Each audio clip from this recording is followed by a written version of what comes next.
मिनश्शैतानिर्रजीम बिस्मिल्लाहिर्रहमानिर्रहीम अस्सलामु अलैकुम वरहमतुल्लाहि वबरकातुहू। मजलिस इत्तेहादुल मुस्लिमीन के जिम्मेदार इमरान हुसैन साहब, सदर शहर ज़हीरुद्दीन शेख साहब, सोहेल साहब जो मेयर के कैंडिडेट हैं, और मजलिस इत्तेहादुल मुस्लिमीन की जानिब से बुरहानपुर में 14 उम्मीदवार मजलिस इत्तेहादुल मुस्लिमीन के इंतखाबात में हैं, जिसमें वार्ड नंबर 2 से रफ़ीक अहमद साहब, वार्ड नंबर 4 से संगीता बाई तापड़े हमारी बहन, वार्ड नंबर 12 से नजमा बानू साहिबा, वार्ड नंबर 15 से फहमीदा बी साहिबा, वार्ड नंबर 18 से ज़हीरुद्दीन शेख साहब, 19 से रहीमुल्लाह साहब, 23 से फरजाना बेगम साहिबा, 24 से अफसाना बानो साहिबा, 25 से मुमताज़ हुसैन, 29 से परवीन बानो साहिबा, 31 से शबाना बेगम, 32 से मोहम्मद सुल्तान, 33 से राना बेगम, और वार्ड नंबर 39 से अनीसुर्रहमान साहब। मैं आपसे अपील करने आया हूं कि 6 तारीख के दिन आप तमाम लोग मजलिस इत्तेहादुल मुस्लिमीन के हक में अपने वोट देकर मजलिस की क़ियादत को बुरहानपुर में कामयाब करिए, और यहाँ से मजलिस इत्तेहादुल मुस्लिमीन की आपकी एक लीडरशिप को पैदा करिए। मैं आपका बेहद शुक्रगुजार हूँ कि आपने अपना कीमती वक्त निकालकर आज के इस जलसे में शिरकत की। आपका ये जोश, वलवला और आपकी मोहब्बत देखकर मेरे पास अल्फाज नहीं है कि मैं कैसे आपका शुक्रिया अदा करूं। मैं सिर्फ आपसे इतना अर्ज करना चाहूँगा कि आप 6 जुलाई को इसी तरह, इसी जोश और जज्बे को बरकरार रखते हुए आप मजलिस के उम्मीदवारों को कामयाब करिए। मजलिस का इंतखाबी निशान पतंग का निशान है। ये मेरी खुशकिस्मती है कि मैं बुरहानपुर को आने का अल्लाह ने मुझे मौका दिया। ये वो सरजमीन जिसको हजरत बुरहानुद्दीन गरीब रहमतुल्लाह अलैह के नाम से मंसूब किया गया, ये वो बुरहानपुर की सरजमीन जहां पर काला ताजमहल भी है और मौजूदा ताजमहल का डिजाइन भी यहीं पर बनाया गया था। यह औलिया अल्लाह की सरजमीन है, तौहीद परस्तों की सरजमीन है। मैं आप तमाम को दिल की गहराइयों से सलाम करता हूं। मेरे अजीज दोस्तों और बुजुर्गों, आप जानते हैं कि ये बल्दिया का इलेक्शन है और बुरहानपुर में आप यहां पर आबादी 7.5 लाख की है, और 7.5 लाख की आबादी के लिए आप जानते हैं कि यहां पर सिर्फ 16 प्राइमरी हेल्थ केयर सेंटर हैं। बहुत से मसाइल हैं। यहां का बजट जो सोहेल साहब ने हमको बताया कि करीब 5 अरब 36 करोड़ रुपये का बजट है, और सरकारी हॉस्पिटल सिर्फ 1 है। तो इसलिए बहुत ज़रूरी है कि आप अपने वोट का सही इस्तेमाल करें और कोशिश ये करें कि भाजपा और कांग्रेस को आप शिकस्त देकर मजलिस के 14 उम्मीदवार और मेयर की सीट से बुरहानपुर से मजलिस को कामयाब करें। मुझे पूरी उम्मीद है कि इंशाअल्लाह ताला मजलिस को कामयाबी हासिल होगी। नौजवानों को मैं ये पैगाम देना चाह रहा हूं कि आप यहां पर जरूर आए हैं, मगर याद रखिए सिर्फ यहां पर आकर अगर आप पोलिंग के दिन सुबह में नहीं निकलेंगे तो आपकी जमात मजलिस इत्तेहादुल मुस्लिमीन कामयाब नहीं हो सकती है। तो नौजवानों, मैं आपको एक जिम्मेदारी देकर जा रहा हूं कि 6 जुलाई के दिन आप ना सिर्फ अपना वोट डालने जाएंगे, बल्कि आप अपने साथ अपने वालिद, अपनी वालदा, अपने अफराद खानदान सबको साथ लेकर आप पोलिंग बूथ को जाकर वोट डालेंगे। आप जाएंगे ना वोट डालने? आप अपने पूरे अफराद खानदान, फैमिली को लेकर जाएंगे? तो ये आपकी जिम्मेदारी है। आप मंजलिस के उम्मीदवार हैं, आप मेयर के कैंडिडेट हैं। ये जिम्मेदारी आपकी है कि सुबह सुबह आप अपने घर से निकलेंगे। उस दिन आप नमाज फजर पढ़कर फौरन पोलिंग बूथ को जाएंगे, पूरा पुरअमन रखेंगे, अमन को मजबूत करेंगे और मंजलिस को कामयाबी से हमकिनार करेंगे। मेरे अजीज दोस्तों और बुजुर्गों, मैं आपको ये भी बताने आया हूं कि मध्य प्रदेश में, बल्कि बुरहानपुर में आवास योजना है, अमृत योजना है। यहां पर इतना करप्शन उसमें है कि ना आवास योजना में गरीबों को घर मिलता है और ना अमृत योजना में कोई सही काम होता है। इसलिए बहुत जरूरी है कि आप मजलिस इत्तेहादुल मुस्लिमीन के मेयर को और 14 उम्मीदवारों को कामयाब करें, ताकि गरीबों को उनका मुकाम मिल सके, ताकि गरीबों को उनका हक मिल सके। मेरे अजीज दोस्तों और बुजुर्गों, मध्य प्रदेश में भाजपा की सरकार है। मैं बुरहानपुर की आवाम को सलाम करता हूं, आपका शुक्रिया अदा करता हूं कि आपने वो कारनामा अंजाम दिया कि जिससे आपने बुरहानपुर के अमन को बरकरार रखा। आप जानते हैं कि 2 मई के दिन एक सतीश चौहान नामी शख्स ने 2 मई के दिन सतीश चौहान ने एक इबादतगाह पर जाकर खुद हमला किया, मगर आप लोगों ने सब्र का दामन नहीं छोड़ा। मैं आपका शुक्रिया अदा करता हूं कि आपने जो दूरंदेशी दिखाई, आपने सतीश चौहान के उस नापाक मंसूबे को नाकाम कर दिया और बुरहानपुर के अमन को आपने बरकरार रखा। मेरे नौजवान साथियों, बुजुर्गों, मेरी इज्जतदार माँ और बहनों, बुरहानपुर के अमन को मजबूत करिए। बुरहानपुर में मजलिस की ताकत में इजाफा उस वक्त होगा जब आप 6 जुलाई के दिन अपना एक एक वोट पतंग के निशान पर लगाएंगे। और भाजपा की सरकार है, उससे पहले कांग्रेस की सरकार थी। अब जब हम यहां पर आए हैं तो जाहिर है भाजपा और कांग्रेस के नेताओं के पेट में दर्द शुरू हो चुका है। कांग्रेस के नेताओं की रात की नींद हराम हो चुकी है। तो ये दोनों, कांग्रेस और भाजपा, याद रखिए, ये राम और श्याम की जोड़ी है। भाजपा कहती है कि ओवैसी देश से मोहब्बत नहीं करता, कांग्रेस ये कहती है कि ओवैसी सेकुलर नहीं है। तो हम ये बताना चाह रहे हैं पहले कांग्रेस पार्टी को, आप लोग थोड़ा आराम से एक 10 मिनट दीजिए मुझे, 10 मिनट सिर्फ, मैं खत्म कर दूंगा। कांग्रेस ये कहती है कि असदुद्दीन ओवैसी और मजलिस सेकुलर नहीं है। हम कांग्रेस पार्टी से पूछना चाहते हैं कि पिछले विधानसभा के चुनाव में क्या आपने कांग्रेस को वोट दिया था या भाजपा को वोट दिया था?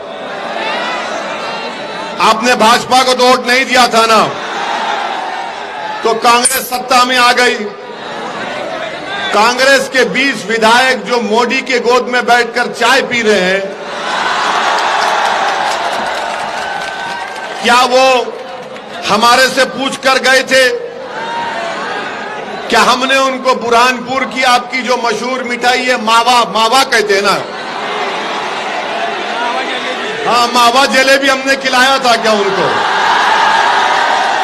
हम खिलाए थे क्या? उनको मोदी जी ने मलई खिलाया। आपने उनको वोट दिया, मोदी जी ने मलई खिलाया, वो भाग गए। तो कमलनाथ अपने लोगों को नहीं बोलता, कमलनाथ बोलता ओवैसी। कमलनाथ तुम्हारे 20 विधायक भाग गए मावा जिलेबी बीजेपी की खाके, और अब ओवैसी बुरहानपुर को आया है, मावा जिलेबी मैं खाऊंगा आपके हाथ से। आप खिलाएंगे ना? तो कामयाबी के बाद आकर खाऊंगा मैं, वादा रहा। तो न काउंटिंग कब है? 6 तारीख को काउंटिंग 17 जुलाई को काउंटिंग है। हम 18-19 को आ जाते, आपसे मावा जलेबी खाएंगे। आपने कांग्रेस को वोट डाला तो 20 विधायक भाग गए, मोदी जी के हाथ से जलेबी खा रहे हैं। अब कमलनाथ बताओ कौन जिम्मेदार है? अच्छा, पार्लियामेंट का चुनाव आया तो पार्लियामेंट के चुनाव में आपने भाजपा को वोट दिया या कांग्रेस को वोट दिया? भाजपा को तो नहीं दिया ना। कितनों ने भाजपा को वोट नहीं दिया? हाथ उठाओ। डरो मत, डरना नहीं। अब हमारा अब सुन लो आप, एक कांग्रेस का एक ही जीता ना। कौन जीता? एक उनका कमलनाथ का बेटा जीता ना। तो कमलनाथ तुम्हारा बेटा जीत सकता है, तुम्हारे पार्टी के कैंडिडेट क्यों नहीं जीत सकते? बेटा जीता तो दूसरा नहीं जीता। तो इसका बात क्या मालूम हुई कि कमलनाथ और मोदी दोनों अकेले मिलकर भाई भाई बोल लिए एक दूसरे को। अब कमलनाथ मंजलिस का नाम लेते हैं, कांग्रेस पार्टी बोलती हो वैसी आया तो बीजेपी आ जाएगी। अरे तुम मिले हुए हो बीजेपी से, भाजपा से, और तुम मिले हुए हो इसीलिए भाजपा दोबारा सरकार में आ गई। शिवराज सिंह चौहान नहीं बन सकते थे मुख्यमंत्री, मगर कांग्रेसियों ने मोदी से सौदा कर लिया और उनको सत्ता दे दी। मैं सिर्फ बल्दिया का इलेक्शन लड़ने आया हूं, मगर आपकी मोहब्बत देखकर ऐलान कर रहा हूं कि इंशाअल्लाह ताला विधानसभा का भी चुनाव लड़ेंगे। कांग्रेस पार्टी ने कुछ नहीं किया। ये देखो, आप जरा थोड़ा खामोश रहिए। देखो कितना लोग आराम से पीछे खड़े हैं, आप जरा ठहरिए। कांग्रेस पार्टी से अब कुछ होने वाला नहीं है। कांग्रेस पार्टी अब इंशाअल्लाह ताला जल्द से जल्द बिल्कुल कमजोर होकर घर में बैठने वाली है। हमारी बात मान लो आप, अब इनसे नहीं होने वाला है। ये हो गया इन लोगों का टाइम। अब टाइम मजलिस इत्तेहादुल मुस्लिमीन का है इंशाअल्लाह ताला। इनका वक्त खत्म हो चुका है। कांग्रेस का वक्त खत्म हो चुका है। अब तुम्हारे दौर का आगाज होगा इंशाअल्लाह। अब इन नौजवानों की दौर का आगाज होगा। और आप हमारी बात याद रख लो, शायद कोई इसको गलत समझे, मगर हम में और आप में इतनी ताकत नहीं है कि आप किसी पार्टी को सत्ता में आने से रोक सकते हैं। आप में इतनी ताकत है कि आप अपने वोटों से अपने कैंडिडेट्स को कामयाब कर सकते हैं, जो जीतने के बाद आपकी आवाज बनेंगे, आपकी तकालीफ को उठाएंगे, जुल्म के खिलाफ आवाज बुलंद करेंगे, लोकतंत्र और जमहूरियत के दायरे में रहकर जमहूरियत को मजबूत करेंगे, नौजवानों की तकलीफ को समझकर जिस जगह पर उसकी आवाज को उठाना, आवाज को उठाएंगे। ये काम मजलिस इत्तेहादुल मुस्लिमीन कर रही है। अब आ जाइए भाजपा पर। तो जब भाजपा पर आते हैं तो मोदी का नाम लेना पड़ेगा।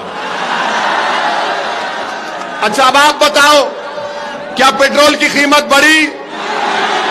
डीजल की बढ़ी? आपको तकलीफ हुई?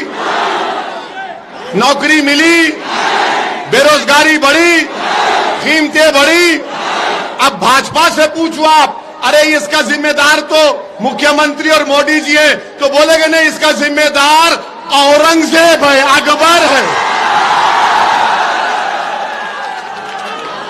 ये बात नहीं बोलेंगे कि नौकरी क्यों नहीं मिल रही, ये बात नहीं बोलेंगे पेट्रोल डीजल क्यों बढ़ गया। मैं अभी, हम जो वहां से कहां से आ रहे हैं अभी, हाँ, खंडवा से आ रहे हैं। वहां पर मैंने कहा कि शायद ताजमहल बनाकर गलती की। ताजमहल नहीं बनाकर वो पैसे उठाकर रखते कि 2014 में मोदी जी आ रहे, आप बनाइए ताजमहल। आने नौकरी की बात। अच्छा, और एक सुनो, कल से अस्पताल में जाएंगे तो बिल बढ़ गया, जीएसटी अस्पताल पे बढ़ गया। मोदी जी आप ना जिंदा रहने दे रहे, ना बीमार का इलाज होने दे रहे। बताइए क्या करेंगे आप? कपड़े कीमती हो गए। मोदी जी से पूछिए, मोदी जी कपड़े कीमती हो गए, बोले क्या कोई बात नहीं है। हाँ हाँ हाँ, तो अस्पताल की कीमतों में इजाफा, कपड़ों में इजाफा, हर चीज में इजाफा। मगर भाजपा क्या बोलती? मुगल जिम्मेदार है। अरे नौकरी दो तो बोलेंगे नहीं, बुरहानपुर का नाम बदल देंगे। ये भाजपा की पॉलिसी।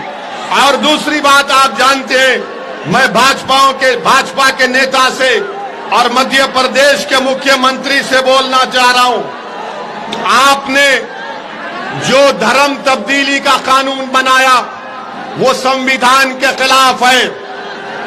वो संविधान के खिलाफ है, इसलिए कि डिंडोरी गांव में आरिफ और साक्षी ने शादी की तो डिंडोरी के कलेक्टर ने आसिफ के घर को तोड़ दिया। आप बताओ मुख्यमंत्री, अगर कोई बालिग लड़का और लड़की है, क्या वो अपने पसंद से शादी नहीं कर सकते? अरे कोई मोहब्बत करे तो आप कबाब में हड्डी क्यों बन रहे? मोदी जी और पृथ्वीराज जी, आपने वो गाना नहीं सुना, जब प्यार किया तो डरना क्या? अरे आप प्यार करने वालों के खिलाफ क्यों हैं? आप भी करो प्यार, जनता से करो, गरीब से करो। जो गरीब पिट रहा है, पिस रहा है भारत में, इसकी फिक्र नहीं है मोदी जी को और यहां के मुख्यमंत्री को। आप जानते मेरे अजीज दोस्तों कि मध्य प्रदेश में पहली जमात से 5वीं जमात तक, क्लास 1 से क्लास 5 तक 58,817 बच्चे पढ़ते हैं। 12वीं जमात में आते आते 38,000 हो जाते हैं। तो मालूम हुआ कि 80% मुसलमानों के बच्चे मध्य प्रदेश में 10वीं जमात मुकम्मल नहीं करते। बताओ कमलनाथ, बताओ मध्य प्रदेश के मुख्यमंत्री, मैं जिम्मेदार हूं या तुम लोग जिम्मेदार हो जो मुसलमान बच्चों को 80% मुस्लिम बच्चे मध्य प्रदेश में 10th क्लास कंप्लीट नहीं करते। मेरे अजीज दोस्तों और बुजुर्गों, मुसलमानों को तालीम चाहिए, मुसलमानों को ताकत चाहिए, मुसलमानों को सब चीज चाहिए जो सबको मिलती है। ये लड़ाई मजलिस इत्तेहादुल मुस्लिमीन की लड़ाई है। मेरे अजीज दोस्तों और बुजुर्गों, वहीं पर आप देखते हैं, आपको मालूम कि भंवरलाल जैन कौन थे? भंवरलाल जैन को मध्य प्रदेश में मारा गया, खूब पीटा गया इस शक पर कि वो मुसलमान थे और भंवरलाल जैन की मौत हो गई।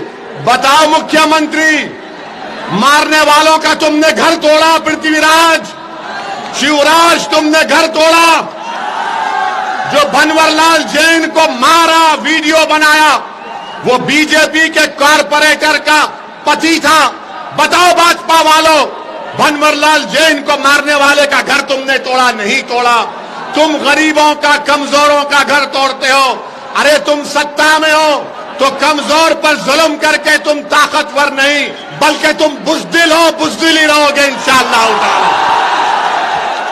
मेरे अजीज दोस्तों और बुजुर्गों, यहां पर एक भाजपा के नेता हैं जो कह रहे हैं कि जो मिलिट्री में 4 साल नौकरी कर लेगा उसके बाद उसको भाजपा के दफ्तर में चपरासी की नौकरी देंगे। अरे जो मिलिट्री में जाता है, आर्मी में, वो देश की सेवा करने जाता है। देश के प्रधानमंत्री देश के नौजवानों को चौकीदार बनाना चाहते हैं, उनको नौकरी नहीं देना चाहते। बहरहाल मेरे अजीज दोस्तों और बुजुर्गों, 6 मई को 6 जुलाई को आप पतंग के निशान पर वोट लगाएंगे? क्या बुरहानपुर की फिजाओं में पतंग नजर आएगी? आप डालकर सबको कर कर कर कर कर कर कर 6 जुलाई को हर घर पर पतंग नजर आना। लोग बोलना कि बुरहानपुर के आसमानों में सिर्फ एक इनकलाब बर्पा हो चुका है। हर जगह पर पतंग पतंग पतंग पतंग होना चाहिए। तो आप तमाम का बेहद शुक्रिया। पुरअमन तरीके से जाइए और 17 जुलाई के बाद आऊंगा। मावा जिलेबी खिलाएंगे, मावा जिलेबी खिलाएंगे। शुक्रिया, अल्लाह सलामत रखे आपको। नारे तकबीर, नारे तकबीर, भारत जिंदाबाद।